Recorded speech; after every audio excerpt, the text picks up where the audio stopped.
presentation will be by Professor Umakant Bharatil. Will be on corporate governance in India and transition from code to statute. Yes. Thank you, Jeroen. And at the outset, I'd like to thank the hosts, Deakin Law School and CUHK Business School, for inviting me for this conference. And at the outset, when I first got an email from Jean regarding the topic for the conference, which said, is it now time to move on from a soft law approach to a hard law approach? I got excited for two reasons. One is I regularly comment on India, and that's one of my research focus, so it's convenient. And secondly, I also found that the question has been answered in the positive in the Indian context, because India has already moved from soft law to hard law. So the purpose of my presentation this afternoon would be to look at why that might be the case. Why did India move from a soft law to a hard law approach? And what is it that we can learn from India's experience as far as this debate on soft law versus hard law goes?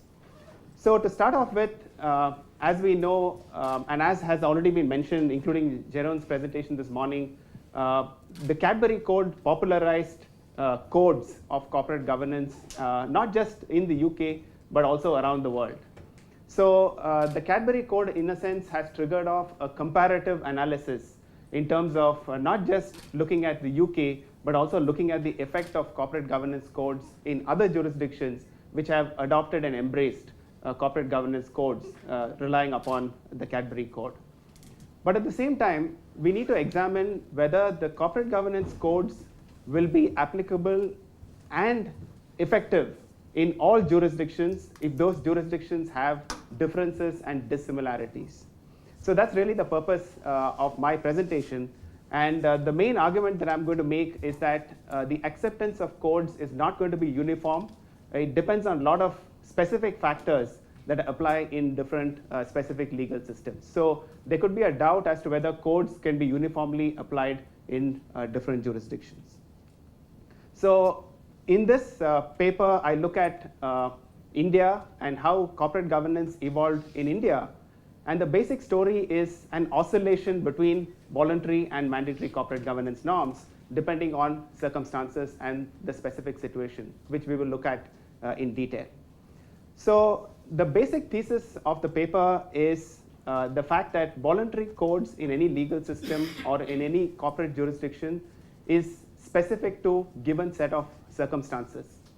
And while some of those circumstances did exist in the UK and may exist in other countries, those circumstances do not exist as they should in countries such as India. Therefore, mandatory rules would be more appropriate for an economy like India, which essentially continues to be an emerging economy and part of the BRICS countries. And what we've seen in India, although, is something very unique. And to that extent, I think India is perhaps way ahead of the curve, which is that not only have corporate governance norms been made mandatory, but they've also been incorporated in the primary corporate legislation. So in the company law itself, and not just in stock exchange rules or codes and securities regulation and so on. It's part of the primary corporate statute. And that's, again, something which has a lot of uniqueness, and there's a reason for that which we need to think about. And that's something that I call the ultra-mandatory approach, that it's the most superior form of mandatory rules, not just mandatory, but also in the basic corporate statute. That, of course, based on what we've seen this morning, requires some dilution, because that can be pretty rigid. And we've talked about definitions. You can define in and define out, as Kent mentioned. So there are criticisms of having mandatory rules in the corporate legislation, but that effectively is the scenario as far as India is concerned. So just a little bit of background. As I mentioned, we've seen both voluntary and mandatory approaches in the Indian context. And what started off in India was actually the voluntary approach. And if you look at the timeline, 1998 comes 6 or 7 years after the Cadbury Code. So the Cadbury Code started getting diffused all around the world. And in 1998, there was a code that was proposed in India. And what was very interesting about that code is that that code was not proposed by the legislator. That code was not proposed by the regulator. That code was proposed by industry. And why was it proposed by industry? It was seen as a means to attract greater investment, especially from foreign investors, at a governance premium. So governance was found to be important enough, and therefore was proposed by industry, which decided to accept higher standards of governance than what was required by law. So one of the things that we need to think about is the motivation that may come from within the persons to whom a code will be applicable, as to what might be the motivating factors for them to be subject to something greater than what law requires. And obviously, if the industry voluntarily accepts something, the regulator is quick to follow and say, let's make it mandatory. So what we see in 2000 is what was accepted as a voluntary code, largely based on the Cadbury Committee report, was then made mandatory as part of the listing rules. So we see that what was adopted by the industry immediately got into the listing rules, and initially nobody knew what the consequences were. And Jeroen in the morning talked about, if you have something in the listing rules, that if you breach the listing rules, it's a nuclear option of delisting. That's no good, because it's not good for the investors. So finally, there were also penalties that were imposed in 2004, which basically said, if you breach the listing rules, we're going to impose penalties on you, financial penalties. So it's not just voluntary at that stage, it's not mandatory, and with financial implications. But between 2004 and 2009, something important happened, and I'm going to talk a little bit more about that as we go along, which is there was a huge corporate governance scandal, something that people refer to as India's Enron, which was a scandal in a company known as Satyam, which many of you will be familiar with, which I'll talk about in a bit more detail. And what was unique, and which is why I call it oscillation, is you would think that when there's a big scandal like Satyam, the regulators are going to clamp down in terms of a mandatory approach. But the reaction to Satyam was actually another set of voluntary guidelines which tightened regulation. And there the idea was, let's not have a knee-jerk reaction. Let's see what the situation is, and perhaps that was also lessons learned from Sarbanes-Oxley, because by then there was a lot of criticisms to Sarbanes-Oxley. People called it quack governance and so on, because the costs imposed by such a tight mandatory regulation was very high.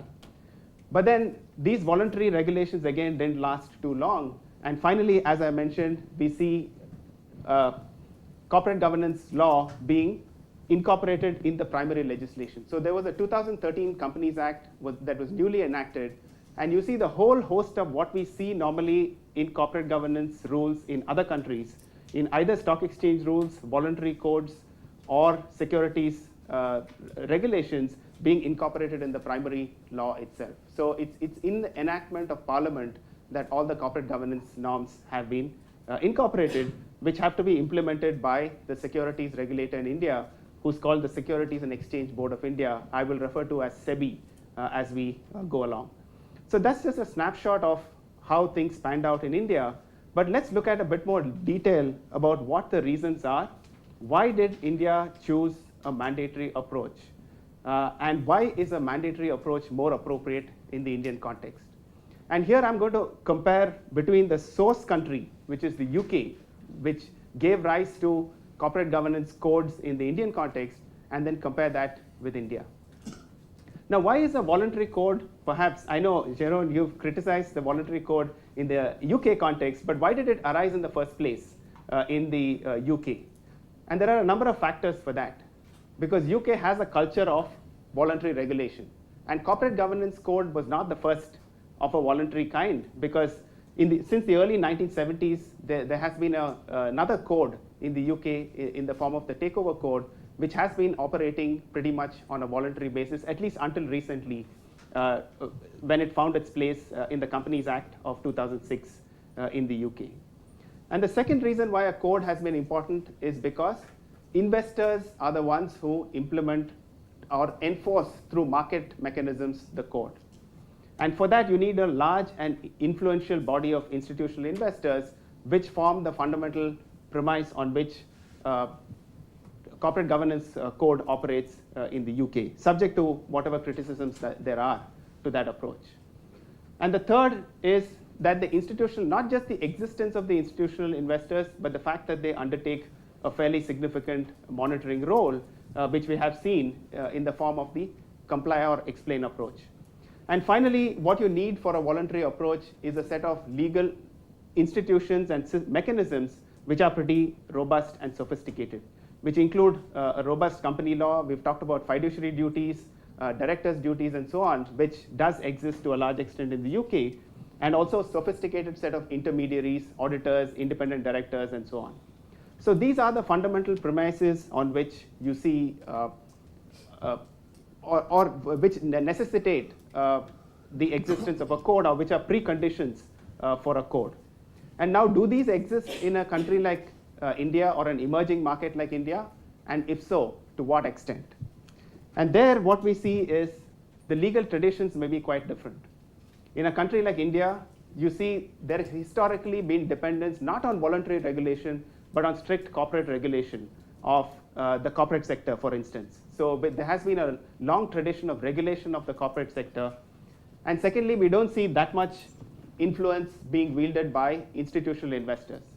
Historically, there were domestic investors of the institutional kind who were pretty passive and usually sided with the management and the controlling shareholders. But increasingly, there are more foreign institutional investors, but they have also not been as active as we see in countries like the UK or the US. And though there is activism, and perhaps in India, there is at least there's anecdotal evidence that there's more activism among shareholders than perhaps many other countries in Asia. So while there is anecdotal evidence, there is limited empirical evidence. And one is not very confident about the fact that activism will work to a great extent in India as much as you see in countries like the US or the UK, and that's because of the concentrated shareholding structures. So activism would have limitations when you apply activism in the context of where there's a dominant majority or a controlling shareholder, and that's one limitation that exists in the Indian context. And even internationally, I look for some empirical evidence, and there have been a lot of studies which seem to suggest that voluntary codes work better in countries which have dispersed shareholdings. And therefore, it is understandable why this came about in the UK in the first place, because we are thinking of a country where companies are largely dispersely held.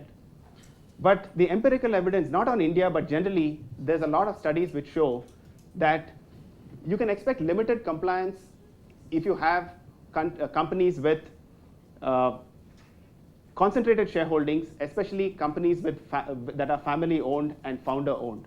So these studies suggest that if you have voluntary disclosure norms, the compliance levels are likely to be lesser if there are concentrated shareholding companies. And not just disclosure, but also on other matters relating to board and compliance and corporate governance matters. So some evidence suggests that it's unlikely to be for there to be great amount of compliance as far as these codes are concerned.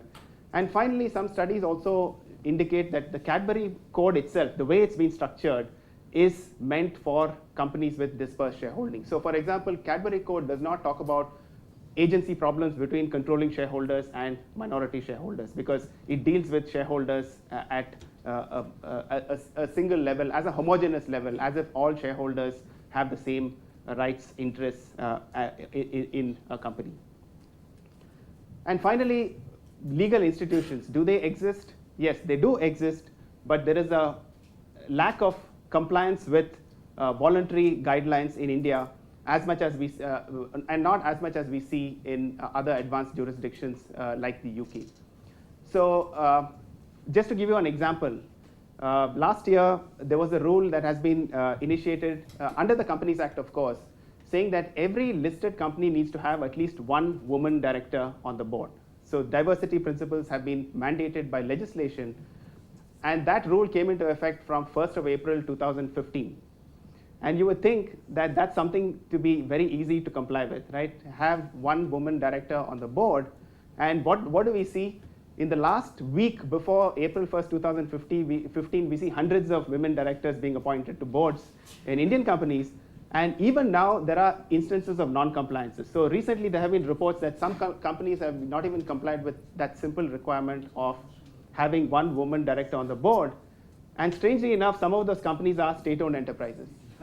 And state-owned enterprises need to be, kind of leading the pack as far as governance is concerned. And these are examples that we see again and again. And gender diversity is one aspect that I mentioned, but there have been similar examples in the past as well. So that's, again, a question about why voluntary compliance, even if you have a mandatory rule, if there's no compliance, we would expect them to comply less with voluntary compliance issues. So having said that, I've tried to make a case in the paper and in this presentation as to why mandatory rules are probably the way to go as far as India is concerned. But in the kind of the second part of the presentation and the paper, I look at why has it gone the ultra mandatory approach, which means why has it found its place in corporate legislation as opposed to rules on the stock exchange and so on.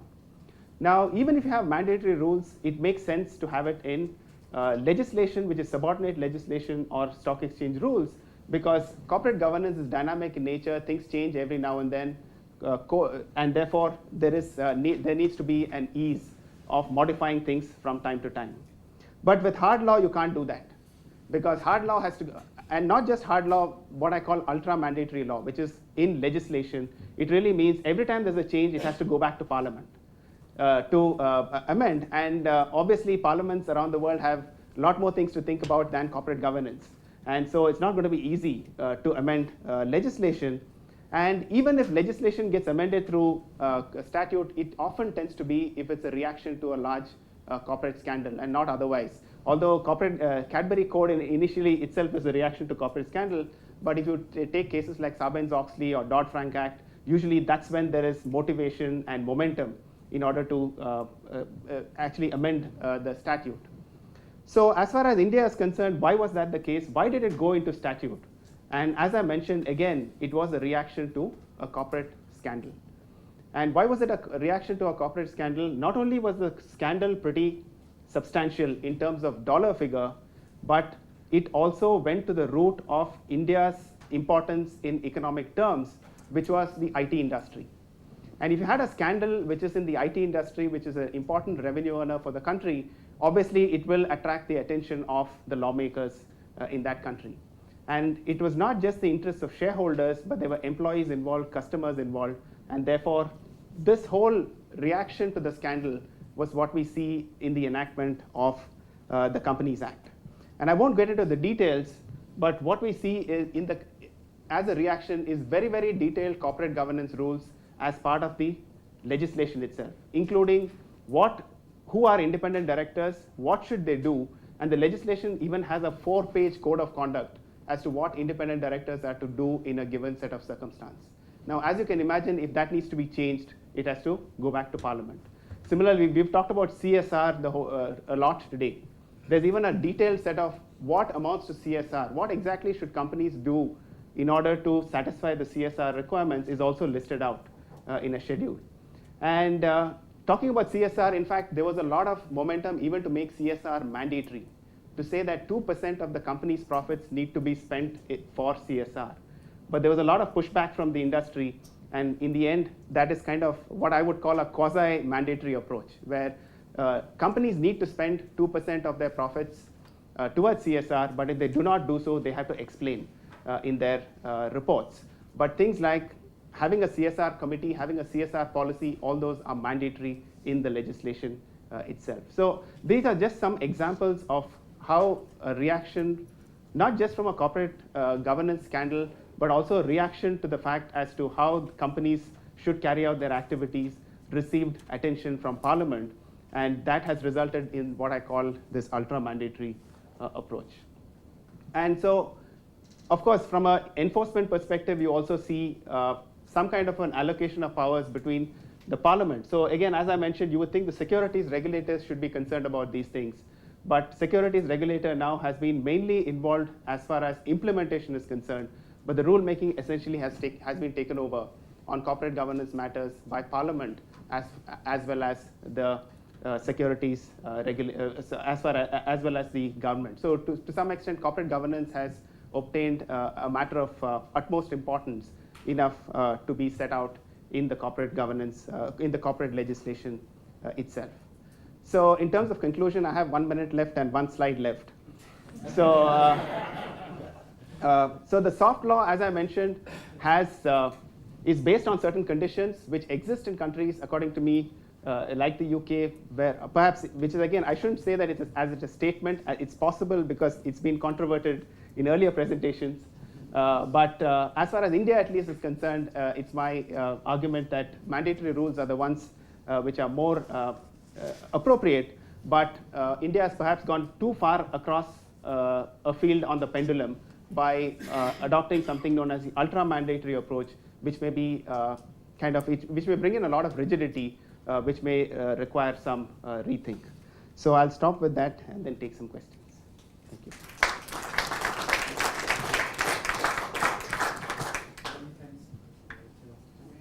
Do we have questions?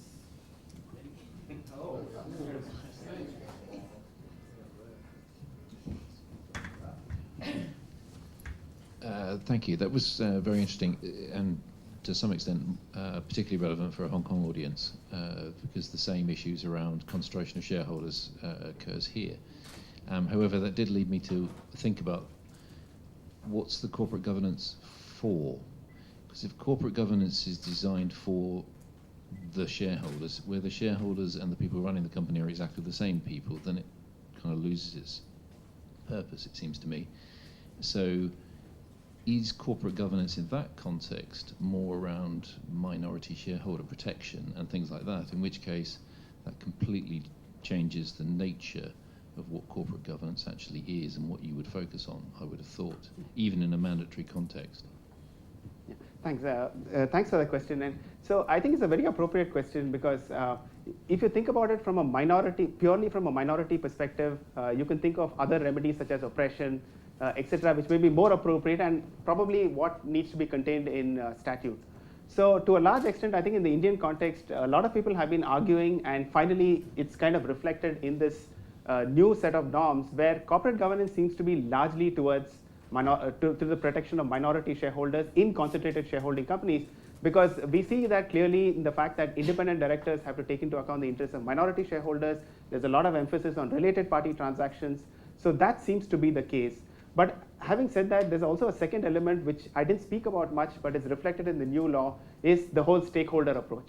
So now directors have duties to take into account the interests of non-shareholder constituencies as well. So to that extent, it's been expanded a bit more beyond minority shareholders. Thank you for a very interesting presentation. I'm just interested in the content of the detailed rules. For example, do they include things like directors' duties? And what are the enforcement powers of the public regulator? What action can it take? And can it only act if there's a public interest agenda? So is there any sort of provisions on when the regulator can actually take action? Yeah, thanks. So there are two types of, to answer your first question, yes, there's a lot of detail in the regulations, not just directors' duties that we would find typically in statute or in case law, but also the kind of things that we would find in corporate governance rules, such as who is an independent director, how does a board carry out its activity of monitoring, audit committees. All those are in the legislation. Now, in terms of enforcement, they could be both public and private enforcement. So the Securities and Exchange Board of India also has a role in the company law itself. So they can initiate action for public enforcement, but now there's also a private enforcement mechanism through class actions, etc., which are permitted. But some of us are not very confident that those will work given the delays and costs involved in the legal system. So it's not a country like the US where there are mechanisms which promote class actions, but in India, even though you have it in statute, it may not. There may be a lot of constraints in actually implementing those in practice.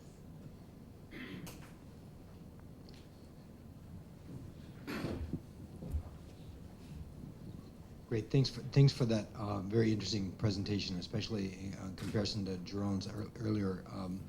So here's the question that was prompted by your point toward the end about there was an effort for a moment to have a mandatory rule about 2% of profits for charitable contributions. Is that what it was? It begs the question whether it's possible to have CSR be hard law. In that hard law in the sense of having precise law, because like we all know that CSR means more than contributing money, just like personal ethics means more than contributing to charity, right? And in some ways, the obligations that we think would be encompassed by CSR, like personal responsibility, are irreducible to a simple, precise construct. So I think that hard thing to figure out is, within a mandatory regime, how do you articulate real, genuine responsibility that's enforceable, but still mandatory and meaningful? I'm not sure, and I guess the question: do you think that's possible even? So I think there are, coming back to the start of your point, in fact, the original idea of the legislators was to actually make it mandatory, to say that 2% of the profits of the company would be paid for certain CSR purposes. So effectively that becomes more as corporate philanthropy as opposed to CSR the way we understand it. So there was a lot of pushback from industry and so on. So finally they said, it's a bit, goes back to Robin's presentation. So the law actually says they shall pay 2%. Then there's a proviso which says no, but if you don't pay, you at least have to explain why you did not pay. So I think what has happened in the overall scheme, which is the difference between the way the legislation understands CSR and the way we as academics understand CSR. So what is called CSR in the law tends to be more in the form of philanthropy. But is there other kind of CSR, the way we understand stakeholder responsibilities, etc.? Those are there, but those are incorporated more in the form of directors' duties to take into account the interests of employees, environment. So those are all explicitly there to some extent, like how it is in China. So in that sense, I think the labeling has got mismatched a little bit, but the way we understand CSR is also present. But to your last question about enforcement, I think there's going to be problems. And it came up in earlier discussions as well. So I don't think these non-shareholder constituencies can go to court and sue the directors, because that right does not seem to be there. But again, as far as the corporate philanthropy is concerned, there could be enforcement mechanisms, because if the company does not disclose why it is not paying 2%, the securities regulator could go after them, and there are fines and penalties for non-disclosure. So I think the labeling seems to be a bit of an issue there. Okay. I told you I want to get hold of this again. Thank you very much for a very interesting presentation. I just probably comments and sort of a question. Obviously, this is an example of a country, as you've said, taking the different approach by mandating what might be voluntary in other places. And I'm just wondering whether you might want to comment, or other participants, on whether that could possibly work in other countries, or is it evidence of the catch cry of the voluntary code community? One size doesn't fit all. Yes. So that you can have, this approach in India, but you have a totally different approach somewhere else. Because one of the things that I see would be a real problem for some jurisdictions, particularly the UK and to the US to a certain extent, is this issue of how do you enforce it? Because the UK's got no corporate or securities regulator. Everyone groan. Yeah, believe it. And the US, I don't think the SEC would enforce it, and there's certainly a groundswell against public enforcement. So I just wonder whether it could work. I mean, you just mentioned the possibility of problems in enforcement in India. Yeah, but I could sort of envisage in other places in the world. And so I wonder if, therefore, really this is possible to implement in other places. If it is, would there be enforcement problems, and particularly in other jurisdictions with different approaches? Yeah, thanks. So I think specifically in the paper, I've kind of stopped short of commenting about other countries. So what I've done is to look at India and then maybe raise a question about, because India operates in this particular way, can we look at some of these factors in the context of other jurisdictions as well? And perhaps you mentioned Sweden in the morning. So again, concentrated shareholding, but still codes seem to be working there. Perhaps some of the other factors are closer to the UK than there are to India.